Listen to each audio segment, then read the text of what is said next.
Welcome back to the History Eye, where we explore global conflicts and their human impact. Today's video dives deep into one of the most pressing crises in the world right now, the ongoing Israel-Palestine conflict and its catastrophic consequences for the people of Gaza. We'll look at the dire humanitarian situation, the number of lives lost, and what's being done, or not done, to alleviate the suffering. As of May 2025, this conflict has reached alarming proportions, with casualties mounting and the situation growing more desperate by the day. The humanitarian disaster is one of the worst the world has seen in recent years. Death toll and human cost. The death toll continues to rise at an overwhelming rate. The Gaza Health Ministry estimates that more than 61,700 Palestinians have died since the conflict intensified in late 2024. This includes over 12,000 children, a statistic that continues to shock the world. In Israel, the death toll has surpassed 3,500, with casualties continuing to rise despite efforts to fortify their defenses. The human toll is incalculable. Each life lost represents not just a number, but a family torn apart, a community shattered, and an entire generation of children caught in the crossfire. Humanitarian crisis in Gaza. The situation in Gaza is nothing short of catastrophic. With more than 2.3 million people living in just 365 square kilometers, roughly the size of a small city, this region is among the most densely populated places on Earth. The blockade imposed by Israel since October 2024 has trapped civilians with nowhere to go. Hospitals are overwhelmed, and basic needs like food, water, and medicine have become scarce. International organizations have been calling this an unprecedented humanitarian catastrophe. The United Nations has warned that Gaza could face a complete collapse of its infrastructure within weeks if the situation does not improve. With over 5 million people living in Gaza and half of them children, the scale of this disaster is incomprehensible. The blockade, a siege on humanity. The blockade, which started in full force in October 2024, has left Gaza without access to essential supplies. Food, medical supplies, and clean drinking water are becoming rarer by the day. 85% of Gaza's population was already dependent on aid before the blockade, and now that aid has been almost entirely cut off. Power outages have become a daily reality. Gaza's electricity grid has been destroyed in multiple airstrikes, leaving families with no access to lighting, heating, or cooling. Hospitals, already struggling to care for thousands of wounded, are unable to run ventilators, life-saving medical equipment, or even basic lights due to fuel shortages. Children are not just dying from bombs and bullets. They are starving, dehydrated, and dying of diseases like cholera, which has reemerged due to the lack of clean water and poor sanitation. Up to 10,000 children have been killed since the conflict began, and many of the surviving children are facing lifelong trauma, loss of family members, and homes reduced to rubble. The fight against hunger and malnutrition. Reports from local organizations in Gaza reveal that 60,000 children are currently malnourished, with this number growing by the day. With food supplies dwindling, many families are left with no choice but to search through the wreckage of bombed-out buildings, hoping to find scraps of food to feed their starving children. Large parts of Gaza's agricultural sector, once a vital source of food, have been destroyed by airstrikes. Fields, greenhouses, and farms have been reduced to nothing, further exacerbating the crisis.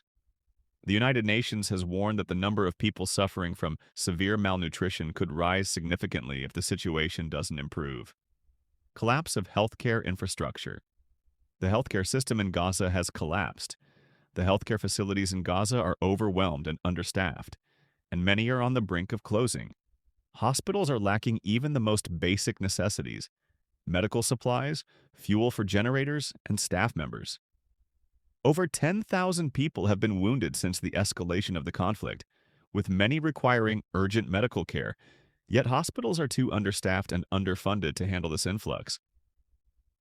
One of the most pressing issues is the lack of dialysis treatment for patients with kidney failure.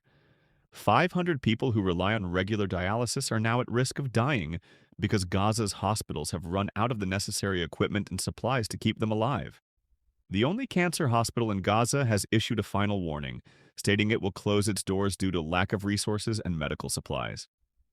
If this happens, patients suffering from cancer will have no place to turn for treatment. The danger to humanitarian aid workers. Humanitarian aid workers are also at grave risk. In recent weeks, several humanitarian convoys have been targeted by airstrikes, further hindering aid from reaching those in need. The World Health Organization, WHO, has called for the protection of aid workers and the immediate opening of humanitarian corridors to allow supplies to enter Gaza. Despite these calls, the situation remains perilous, and access to Gaza is severely restricted. Many international aid organizations, including the Red Cross, have been forced to scale back their operations or evacuate staff members due to the dangers posed by the ongoing conflict. Impact on refugees and evacuation. With Gaza being a virtual prison due to the blockade, those who can flee are forced to seek refuge elsewhere. As of today, over 1.2 million people have fled to southern Gaza in search of safety, though even these areas are not spared from Israeli airstrikes. UNRWA, the UN agency responsible for Palestinian refugees, has stated that the situation in refugee camps is now at a breaking point, with tens of thousands of people crowded into spaces meant for a fraction of that number. Those attempting to cross the border into Egypt at Rafah face the daunting reality of being turned away. Egypt has repeatedly refused to open the border, citing concerns over an influx of refugees destabilizing the region. This has left many people with nowhere to go and no way out. International response and diplomacy. The global community has struggled to respond to this crisis. Countries and international organizations are divided, with some urging for a ceasefire and others supporting Israel's right to defend itself. The United Nations Security Council has been paralyzed in its efforts to issue a resolution, as veto-wielding powers like the United States and Russia continue to block any meaningful action. Meanwhile, the European Union has condemned the violence but has been criticized for not doing enough to prevent the humanitarian crisis. The Arab League has called for a ceasefire and the immediate lifting of the blockade, while also urging the world to pressure Israel to allow aid into Gaza.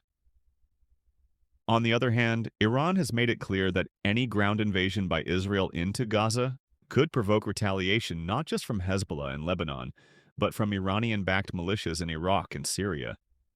This risk of a wider regional conflict is something that is deeply concerning to global leaders. The future of Gaza. What next?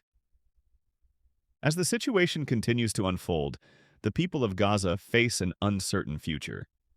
With their lives upended and their communities destroyed, many are asking, how much longer can this go on? What will happen next?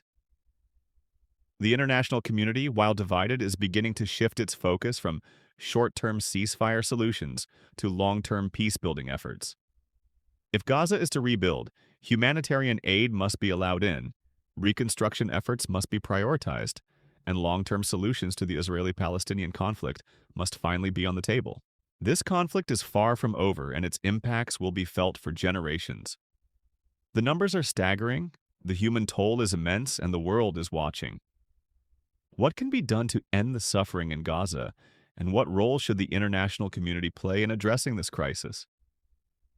Let me know your thoughts in the comments below. How do you think the world can respond more effectively to prevent further loss of life? What steps should be taken to ensure lasting peace?